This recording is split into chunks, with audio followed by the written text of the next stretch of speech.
Hi guys, welcome to my channel. और आज इस वीडियो में मैं आपको सिखाने वाला हूँ क्रेडिट कार्ड के लिए आरटीआर फाइलिंग कैसे करें। तो ये वीडियो बहुत ज़्यादा इंपॉर्टेंट होने वाली है, बने रही इस वीडियो के साथ। और यदि अभी तक आपने चैनल सब्सक्राइब नहीं किया है तो कर लीजिए ऐसी बेनिफिशियल वीडियोज़ के लिए। और आप हमारे एक्सपर्ट से भी अपनी आरटीआर फाइलिंग करा सकते हैं दिए हुए नंबर पर कॉन्टैक्ट करके। तो गाइस चलते हैं, वीडियो को स्टार्ट करते हैं। तो जैसे कि होम स्क्रीन पर फाइल नाउ का ऑप्शन शो हो रहा है, फाइल नाउ पर क्लिक करेंगे। सिलेक्ट असेसमेंट ईयर, जो कि करंट असेसमेंट ईयर है 2024 and 25। Select mode of filing, इसमें दो ऑप्शन है, ऑनलाइन और ऑफलाइन। आज इस वीडियो में मैं आपको सिखाने वाला हूँ ऑनलाइन। ऑनलाइन पर टिक मार्क करेंगे, फिर कंटिन्यू पर क्लिक करेंगे। फिर आपको क्लिक करना है स्टार्ट न्यू फाइलिंग पर। फिर उसके बाद इंडिविजुअल पर ऑटोमेटिक ही सिलेक्ट होके आ जाएगा। फिर कंटिन्यू पे क्लिक करेंगे। I know which ITR form I need to file, यानी कि इसमें हमें आरटीआर फॉर्म को सिलेक्ट करना है। आरटीआर फॉर्म को जो सिलेक्ट करते हैं वो करते हैं इनकम के अकॉर्डिंग। जो भी आपकी सोर्स ऑफ इनकम होगी उसके अकॉर्डिंग आरटीआर फाइलिंग की जाती है। तो आप मुझे कमेंट बॉक्स में कमेंट करके बताइए आपकी किस सोर्सेज से इनकम है, ठीक है। फिर आरटीआर 4 को यहाँ पर हम सिलेक्ट करेंगे। प्रोसीड विद आरटीआर 4 पर क्लिक करेंगे। फिर उसके बाद लेट्स गेट स्टार्टेड पर क्लिक करेंगे। अब यहाँ पर 3 ऑप्शन शो हो रहे हैं, इनमें से एक को टिक मार्क करना है। पहला ऑप्शन है taxable income is more than basic exemption limit. यदि आपकी इनकम बेसिक एग्जम्पशन लिमिट से अधिक है तो आपको इस पर टिक मार्क करना है। और बेसिक एग्जम्पशन लिमिट होती है हमारी 3 लाख। यदि आपकी इनकम 3 लाख से ज़्यादा है तो आपको इसे टिक मार्क करना है। सेकंड वाला ऑप्शन आप इसको केयरफुली रीड कर लें, यदि आपकी कंडीशन में है तो आप इसे टिक मार्क कर सकते हैं। और यहाँ पर अदर्स का ऑप्शन भी दिया हुआ है, तो हम यहाँ पर सिलेक्ट करेंगे पहला वाला ऑप्शन, इस पर टिक मार्क करेंगे। फिर कंटिन्यू पर क्लिक करेंगे। पर्सनल इन्फॉर्मेशन, इस पर क्लिक करेंगे। इसमें ऊपर की तरफ पर्सनल इन्फॉर्मेशन है। अब यहाँ से हम आरटीआर फॉर्म को स्टार्ट करेंगे।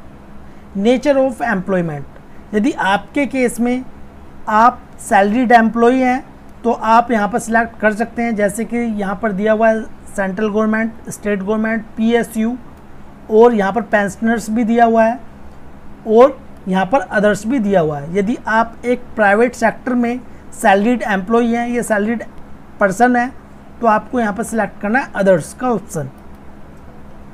फिर उसके बाद filing section, filed under section 139(1) return filed on और बिफोर ड्यू डेट। यदि आप अपनी आरटीआर फाइलिंग ड्यू डेट से पहले कर रहे हैं तो आपको इस पर टिक मार्क करना है। फिर उसके बाद 139(4) belated return filed after due date. यदि आप अपनी आरटीआर फाइलिंग को ड्यू डेट के बाद कर रहे हैं तो आपको इस पर टिक मार्क कर देना है या ऑटोमेटिक सिलेक्ट होके आ जाएगा। फिर उसके बाद 139(5) revised return revised after filing original return. यदि आप अपनी ओरिजिनल रिटर्न को रिवाइज करना चाहते हैं तो इस पर टिक मार्क करेंगे। और इसमें आफ्टर कॉन्डोनेशन ऑफ डिले भी दिया हुआ है। फिर नीचे आएंगे, नीचे आने के बाद अब देखिए ये वाला जो ऑप्शन है ये है न्यू रिजिम में और ओल्ड रिजिम में जाने के लिए। अब जैसे कि हमारा करंट असेसमेंट ईयर है 2024 एंड 25, तो इसमें न्यू रिजिम ऑटो सिलेक्ट होके आ रहा है, इसमें कुछ नहीं करना। यदि आप न्यू रिजिम में जाना चाहते हैं तो आपको इसमें कुछ नहीं करना, ऑटोमेटिकली सिलेक्ट होके आ रहा है। यदि आप जाना चाहते हैं ओल्ड रिजिम में तो आपको फाइल करना होगा फॉर्म 10IEA, ठीक है। तो जैसे ही आप फॉर्म 10IEA फाइल कर लेंगे, फाइल करने के बाद रेट ऑफ फाइलिंग आपको यहाँ पर फिल करनी है और एक्नॉलेजमेंट नंबर आपको यहाँ पर फिल कर देना है। फिर नीचे आएंगे, नीचे आने के बाद whether this return is being filed by a representative SSC, no पर टिक मार्क कर देंगे। अब उसके बाद बैंक डिटेल्स, अब आपको जो इसमें बैंक डिटेल्स ऐड करनी है, ठीक है, वो आपकी प्री वैलिडेटेड होनी चाहिए। प्री वैलिडेटेड से मतलब आपके बैंक अकाउंट नंबर में Aadhaar card, PAN card, mobile number, mail ID वो ऐड होने चाहिए, ठीक है। फिर नीचे आएंगे, कन्फर्म पर क्लिक कर देंगे। अब उसके बाद ग्रॉस टोटल इनकम, इस पर क्लिक करेंगे। सैलरी एग्जम्पशन, यदि आपके केस में सैलरी है तो सैलरी की एग्जम्पशंस यहाँ पर दी हुई हैं, आप इसमें फिल कर सकते हैं केयरफुली रीड करके। फिर नीचे आएंगे, कंटिन्यू पे क्लिक करेंगे। तो यदि आपके केस में सैलरी है तो इनकम फ्रॉम सैलरी एडिट पर क्लिक करेंगे। देखिए यदि आपके पास फॉर्म 16 अवेलेबल है, ठीक है, एम्प्लॉयर यानी कि कंपनी ने आपको फॉर्म 16 दिया है, ठीक है, तो उस कंडीशन में यहाँ पर ऑटो फिल होके आ जाएगा, या आपको आपकी सैलरी कैश में है तो आप इसे फिल भी कर सकते हैं। जैसे कि सैलरी एज पर सेक्शन 17(1) यहाँ पर आप ऐड कर सकते हैं। जैसे कि हमारी सैलरी है 2,60,000 रुपये, ठीक है। फिर नीचे आएंगे, अब यहाँ पर एग्जाम्प्ट अलाउंसेस, यदि आपके एग्जाम्प्ट अलाउंसेस हैं तो आपको यहाँ पर ऐड कर देना है। फिर नीचे आएंगे, नीचे आने के बाद अब देखिए हमारी सैलरी है 2,60,000 रुपये, ठीक है। तो सैलरी पर एक स्टैंडर्ड डिडक्शन होती है अंडर सेक्शन 16(IA). तो यदि आपकी सैलरी कितनी भी क्यों ना हो, उसमें से 50,000 रुपये लेस हो जाते हैं, किसके? स्टैंडर्ड डिडक्शन के, standard deduction under section 16(IA) के। तो अब हमारी जो टैक्सेबल इनकम होगी, यानी कि टैक्स जो हमारा कैलकुलेट होगा वो होगा 2,10,000 पर, ठीक है। फिर सेव पर क्लिक करेंगे, फिर नीचे आएंगे, इनकम फ्रॉम हाउस प्रॉपर्टी। यदि आपकी इनकम है इनकम फ्रॉम हाउस प्रॉपर्टी से, तो आपको यहाँ पर ऐड या एडिट डिटेल्स और ब्रेकअप पर क्लिक करना है और आप इसमें फिल कर सकते हैं। फिर नीचे आएंगे, नीचे आने के बाद इनकम फ्रॉम बिजनेस और प्रोफेशन, ऐड डिटेल्स पर क्लिक करेंगे। अब देखिए आपके केस में क्या है, आपका बिजनेस है, ठीक है, या आपका कोई प्रोफेशन है, ये गुड्स कैरिज है, वो आप पर डिपेंड करता है या आपके केस पर, ठीक है। जैसे कि हमारी कंडीशन में बिजनेस है, ठीक है, नेम ऑफ बिजनेस हम इसमें डाल देंगे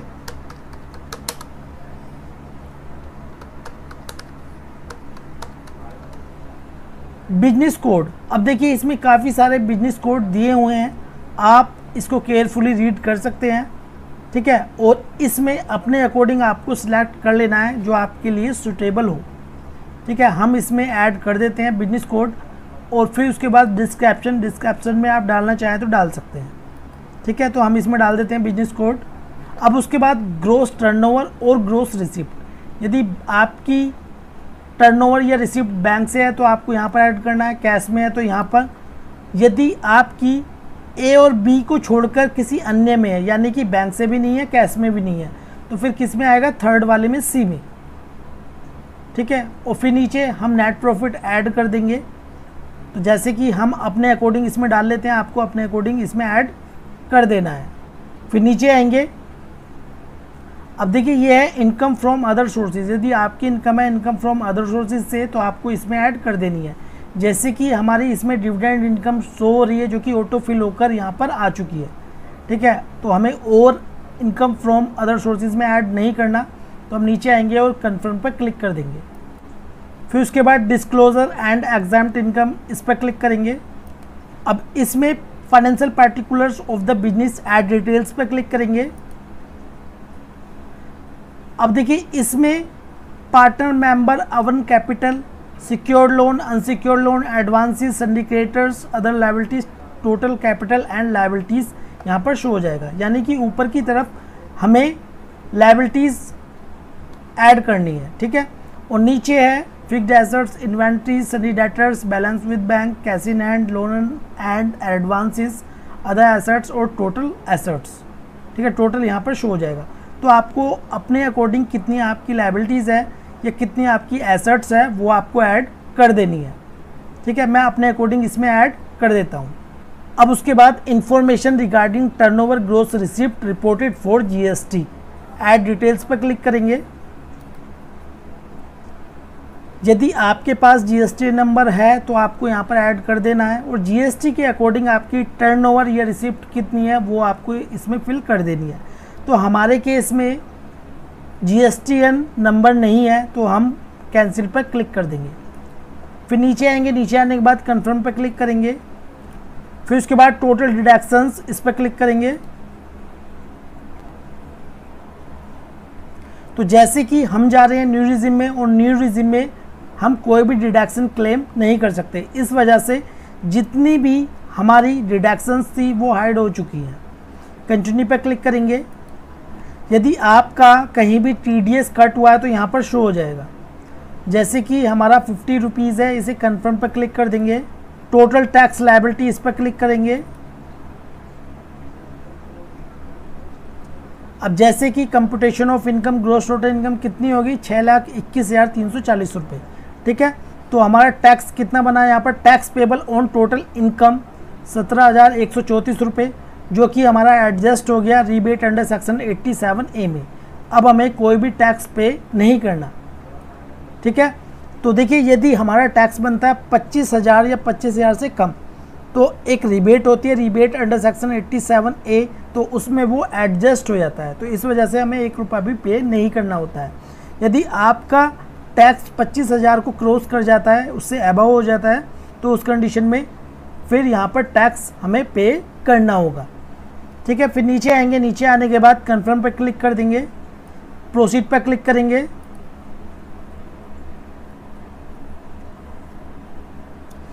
फिर नीचे आएंगे, प्रीव्यू रिटर्न पर क्लिक करेंगे। प्रीव्यू रिटर्न पर क्लिक करने के बाद आपको अपनी ITR को सबमिट कर देना है। सबमिट करने के बाद फिर आपको अपनी ITR को ई-वेरीफाइड कर लेना है।